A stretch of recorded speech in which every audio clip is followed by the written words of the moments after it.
છોટાઉદેપુરમાં જન આક્રોશ યાત્રા મુદ્દે રાજકીય જંગ. ભાજપ પ્રમુખે ફિયાસ્કો ગણાવતા કોંગ્રેસનો પલટવાર. છોટાઉદેપુરમાં નીકળેલી કોંગ્રેસની જન આક્રોશ યાત્રાને લઈને જિલ્લા ભાજપ પ્રમુખ ઉમેશ રાઠવા દ્વારા ફેસબુક પર પોસ્ટ કરી જન આક્રોશ રેલીનો ફિયાસ્કો થયો છે અને કહેવત લખી કે હું બાવો ને મંગળદાસ ઇન મીન તીન. કોંગ્રેસના જે નેતાઓને સત્તા નથી મળતી એટલાને જ આક્રોશ છે તેવી પોસ્ટ વાયરલ કરતા ભાજપ અને કોંગ્રેસના નેતાઓએ સામસામે પ્રતિક્રિયા આપી છે. જિલ્લા ભાજપ પ્રમુખ ઉમેશભાઈ રાઠવાએ જણાવ્યું કે છોટાઉદેપુર જિલ્લામાં કોંગ્રેસની જન આક્રોશ યાત્રાનો ફિયાસ્કો થયો છે. માત્ર ઇન મીન તીન લોકો તેમની યાત્રામાં જોવા મળ્યા છે અને જનતાનો પણ પ્રતિસાદ મળ્યો નથી. જે નેતાઓને સત્તા નથી મળી એ નેતાઓ આ યાત્રા લઈને નીકળ્યા છે, જેથી આ જન આક્રોશ યાત્રાનો ફિયાસ્કો થયો છે. છોટાઉદેપુર જિલ્લામાં તારીખ 28 અને 29 કોંગ્રેસ પાર્ટી દ્વારા જન આક્રોશ રેલી યોજવામાં આવી અને એમાં પ્રદેશના પ્રમુખ અમિત ચાવડા અને વિરોધ પક્ષના નેતા તુષાર ચૌધરી આ બંને લોકો હતા. પરંતુ આખા જિલ્લામાં ક્યાંય એમને જન સમર્થન, લોકોનો આક્રોશ હોય એવું જોવા મળ્યું નહીં. ઠેર ઠેર જ્યાં પણ એમના જે સ્પોટ હતા, જગ્યાઓ હતી, ત્યાં ખાસ કોઈ લોકો ઉપલબ્ધ નહોતા. જે કહેવત તમે લખી છે ફેસબુક પર, શું કહેવા માંગો?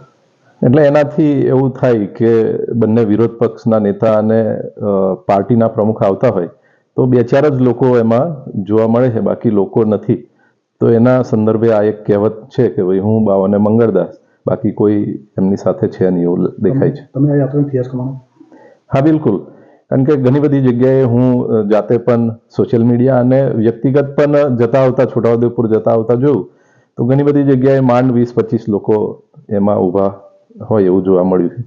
આ બાબતે જિલ્લા કોંગ્રેસ પ્રમુખ શશિકાંત રાઠવાએ પણ જિલ્લા ભાજપ પ્રમુખની ટિપ્પણીને લઈને પ્રતિક્રિયા આપી છે અને જણાવ્યું કે અમને દરેક તાલુકા અને ગામડે ગામડે જનતા તરફથી ખૂબ સારો પ્રતિસાદ મળી રહ્યો છે, સાથ સહકાર મળી રહ્યો છે, ઠેર ઠેર અમારા સ્વાગત થઈ રહ્યા છે.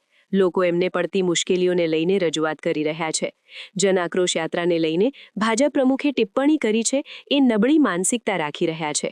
અમને લાગે છે કે જન આક્રોશ યાત્રા પર તે ટીકા ટિપ્પણી કરવા મજબૂર બન્યા છે, એ અમારા માટે સફળતા છે. ઠેર ઠેર ગામડે ગામડે તાલુકે તાલુકે ફરી રહ્યા છે. દરેક પોઈન્ટ આપ જોયા હશો તો મીડિયા પર્સન બધા હાજર હતા. ફેસબુક પર ને મીડિયામાં અમારા યાત્રાના વિડીયો અને ફોટોસ જોઈ શકો છો કે અમારી યાત્રા ફિયાસ્કો છે કે સક્સેસ છે. પણ આ ભાજપ પ્રમુખની આ હળવી ટીકા ટિપ્પણી કરીને આ એક પ્રશ્ન ઊભો કરવો અને કંઈક ને કંઈક એમના પેટમાં દુખવાનું થયું. અમારી યાત્રા સક્સેસફુલ જોઈને જ એમને આ ટીકા ટિપ્પણી કરવા પર એ મજબૂર થયા છે. અને જો નેતાઓની વાત કરતા હોય તો અમારા નેતાઓ સત્તામાં છે અને સત્તામાં જ રહેવાના છે. એ કંઈ બે ચાર નેતાઓની વાત કરતા હોય તો એવા તો એમની પાર્ટીમાં બી એવા નેતાઓ છે. અત્યારે તમે જોયું હશે કે એમના માળખાઓ, એક બરોડાના સાંસદને તમે યુવા મોરચાના એ બનાવો, તમારી પાસે કેમ એવી કોઈ કેડર નથી? સાથે સાથે તમે જિલ્લાની જે રોડ રસ્તાની, ખાતરને લઈને ખેડૂતોના પ્રશ્ન એને લઈને ટ્વીટ કરો પ્રમુખ સાહેબ. લોકોની જે પીડા છે, દુઃખ દર્દ છે એને લઈને કરો ને. તમે આ ભાજપ કોંગ્રેસ ક્યાં સુધી રમશો? એ તમે સત્તામાં છે કે નથી એ પ્રશ્ન તમારો નથી.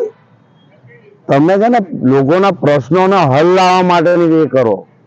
તમે આ કોંગ્રેસ ભાજપનો ખેલ રમવાનું બંધ કરો. સમાચારની અવનવી અપડેટ જોતા રહો નિખરતા ગુજરાત ન્યૂઝ સાથે. નિખરતા ગુજરાત ન્યૂઝને લાઇક, શેર, સબસ્ક્રાઇબ કરો અને બેલ આઇકન દબાવીને સમાચારની ઝડપી માહિતી મેળવો.